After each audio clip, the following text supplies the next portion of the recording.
One Wednesday morning, he found her in the library, surrounded by old books. "Are you studying something interesting?" he asked. Nicole hesitated, just looking for answers. Louis didn't push her for details. "Well, if you ever need help, let me know." Over the next few weeks, Louis and Nicole became close. They studied together, shared coffee after class, had lunch together, and talked about everything, from books to their dreams for the future. Louis noticed how kind and thoughtful Nicole was. She had a quiet strength that drew him in. Nicole also admired Louis' confidence and how he treated everyone with respect. One evening, they sat by the campus lake watching the sunset. "Nicole, you are different from anyone I have ever met. I like that," Louis said softly. Nicole smiled, feeling her world slowly crumble. Nicole's course wasn't all bad. One night, while walking home, she saw a lost child crying near the park. The boy was scared and couldn't remember where he lived. Nicole knelt down and took off her sunglasses. "Look at me," she said gently. The boy's eyes met hers and she focused her thoughts. "You are safe," she said. "Think about your home. Can you see it?" The boy nodded, his tears stopping. "I remember," he said, smiling. Nicole helped him find his way home, feeling a sense of pride. Her eyes could do more than harm. They could also help. One evening, Nicole and Louis were walking by the lake. The moonlight reflected on the water, and for a moment, Nicole felt at peace. "Nicole," Louis said, breaking the silence, "why do you always wear those sunglasses?"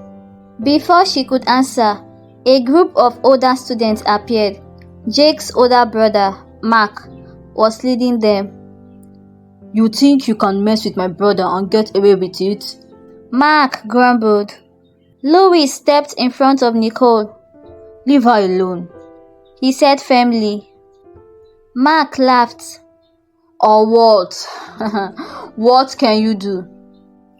The group striked at Louis, and a fight broke out. In the chaos, Nicole's sunglasses were knocked off. Her indigo eyes glowed in the moonlight, locking onto Mark and his friends. Mark and his friends collapsed, screaming and clutching their heads. But Louis was fine.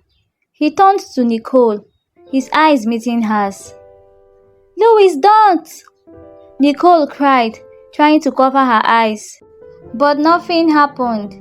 Louis stared into her eyes, calm and unafraid. "Your eyes are beautiful," he said softly.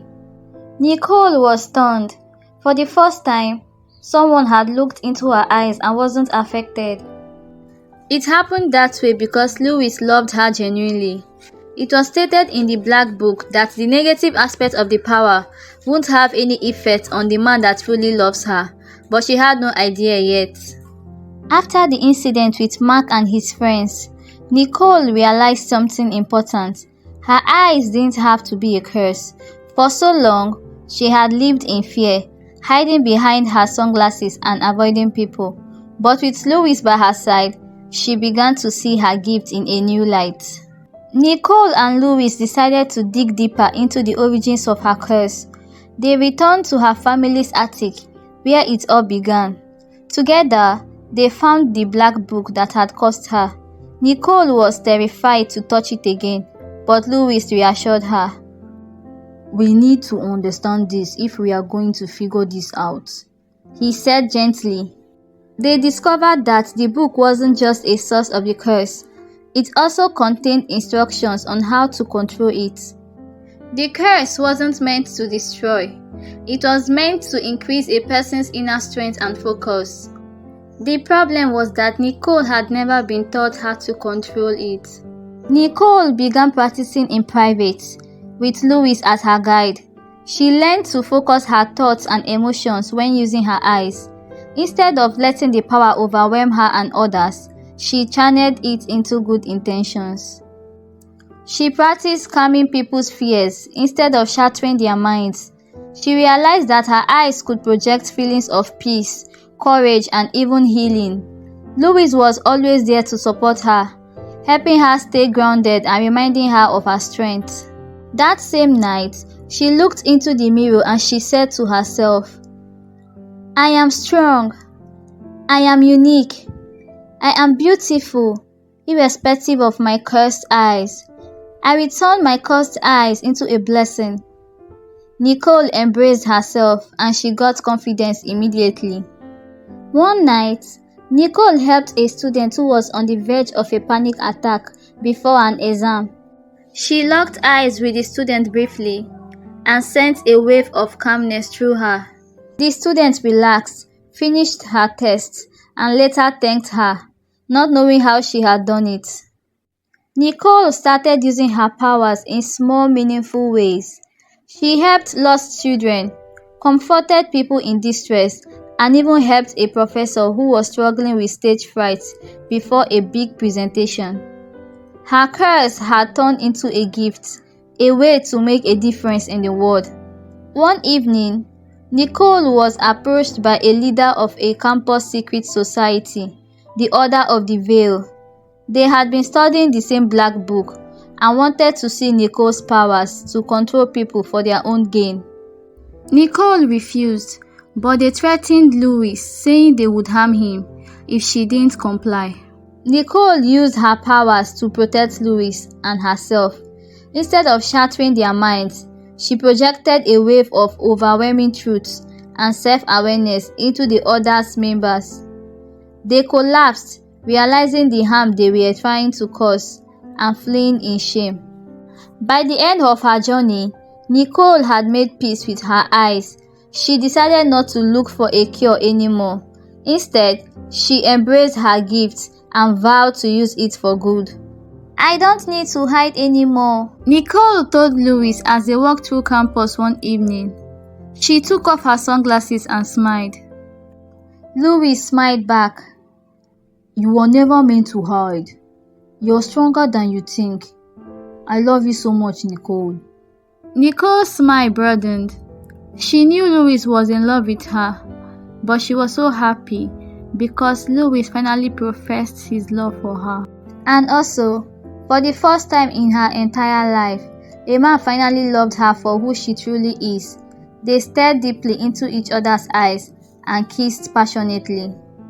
From that day on, Nicole lived openly, using her eyes to help those in need.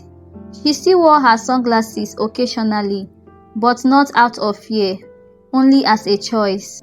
Her indigo eyes, once a curse, had become a symbol of hope and strength.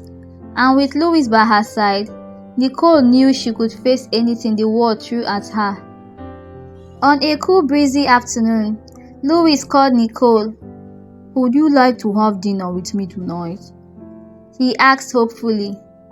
Nicole smiled into her phone. "I would love to." That evening, Nicole dressed beautifully in a pretty gown. Louis wore the new shirt and shoes he just bought earlier that week. He looked nervous but excited. They met at a fancy restaurant located in the heart of the city, with its warm lights and soft music, wrapping them in a world of their own. Over dinner, they laughed, shared stories, and soaked in the moment like nothing else in the world mattered. After dinner, Louis drove Nicole to her house. Then they stood at her doorstep. Louis paused and looked at her sincerely. "Thank you for making my day. I love you more than you could ever imagine.